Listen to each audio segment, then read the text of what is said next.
First ஒரு cooker எடுத்துகிட்டு அதில் ஒரு 6லேருந்து 7 ஸ்பூன் எண்ணெய் ஆட் பண்ணிக்கலாம். எண்ணெய் நல்லா சூடாயிட்ட அப்புறமா பட்டை, கிராம்பு, ஏலக்காய் அதெல்லாமே போட்டுட்டு 4 பச்சை மிளகாய் கீறி விட்டு ஆட் பண்ணிக்கலாம். அதுக்கப்புறமா ஒரு 4 வெங்காயம் நீட் வாக்கில் கட் பண்ணி வச்சுருங்க, அதையும் இதில் ஆட் பண்ணிக்கலாம். ஆட் பண்ணிவிட்டு அதை நல்லா அந்த எண்ணெயிலே நல்லா கொஞ்சம் சாஃப்ட் ஆகிற அளவுக்கு நம்ம ஃப்ரை பண்ணி விட்டுக்கலாம்.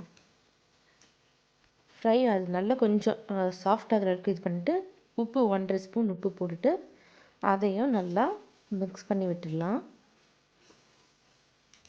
இதுக்கப்புறமா 3 தக்காளி நான் கட் பண்ணி வச்சுருந்தேன், அதையும் இதில் ஆட் பண்ணிக்கலாம். 4 வெங்காயம் 3 தக்காளி அவ்வளோதான். நல்லா அதையும் மிக்ஸ் பண்ணி விட்டுட்டு ஒரு 2 நிமிஷம் அதிலே விட்டுட்டு இஞ்சி பூண்டு பேஸ்ட் ஒரு 4 ஸ்பூன் இல்லை 5 ஸ்பூன் இஞ்சி பூண்டு பேஸ்ட் அதில் போட்டுட்டு நல்லா மிக்ஸ் பண்ணி விட்டுக்கலாம். அந்த இஞ்சி பூண்டு பேஸ்ட் அந்த ஸ்மெல் போகிற அளவுக்கு நம்ம அதிலே நல்லா ஃப்ரை பண்ணி விட்டுக்கலாம். அதுக்கப்புறமா சில்லி பவுடர் அதை நம்ம ஆட் பண்ணிக்கலாம். சக்தி மசாலான்னு தான் எடுத்து போட்டிருக்கேன். இது வந்து ஒரு 2 ஸ்பூன் 2½ ஸ்பூன் அவ்வளோதான். 1½ ஸ்பூன் உப்பு போட்டிருக்கு. இது இன்னொன்று வந்து மிளகாத்தூள் வந்து 2 ஸ்பூன் போட்டிருக்கு. அப்புறமா ஒரு 2 ஸ்பூன் அளவுக்கு கெட்டியான தயிர் எடுத்து போட்டுட்டு நல்லா மிக்ஸ் பண்ணி விட்டுக்கலாம். அதுக்கப்புறமா ஒரு பாதி லெமன் நல்லா பிழிஞ்சு விட்டுக்கலாம். பிழிஞ்சு விட்டுட்ட அப்புறமா மிக்ஸ் பண்ணிக்கலாம். இதுக்கப்புறமா நம்ம என்ன ஆட் பண்ண போகிறோம் அப்படின்னா புதினா மட்டும்தான், கொத்தமல்லி ஆட் பண்ணல, புதினா மட்டும்தான் இதில் நம்ம ஆட் பண்ணியிருக்கோம்.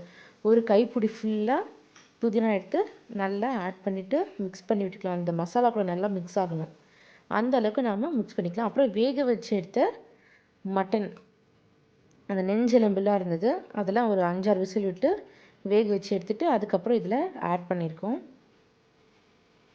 ஆட் பண்ணிவிட்டு நல்லா அந்த மசாலா கூட மிக்ஸ் பண்ணி விட்டுடலாம்.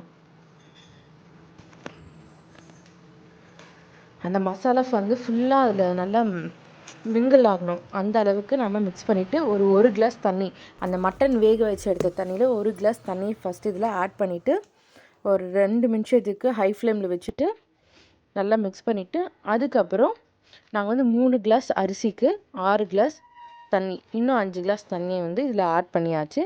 தண்ணி நல்லா எல்லாமே கொதிச்சிருச்சு. அதுக்கப்புறமா ஊற வச்சுருந்த ரைஸ் எடுத்து ஆட் பண்ணிக்கலாம்.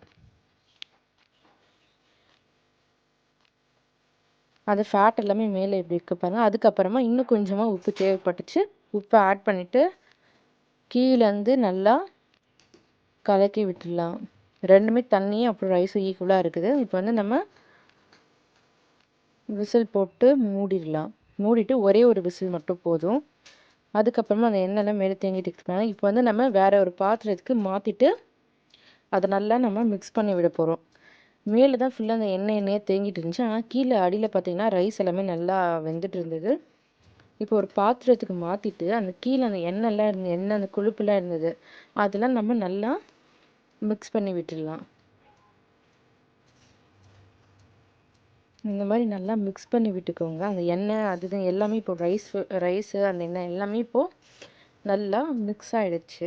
இப்போ நம்ம என்ன பண்ண போகிறோம் அப்படின்னா, இது வந்து அந்த பிளேட் இருக்கும் இல்லையா, அதில் பிளேட்டில் க்ளோஸ் பண்ணிவிட்டு அந்த குக்கர் எடுத்து மேலே வச்சுன்னா இப்போ சுட சுட மட்டன் பிரியாணி ரெடி ஆகிடுச்சு.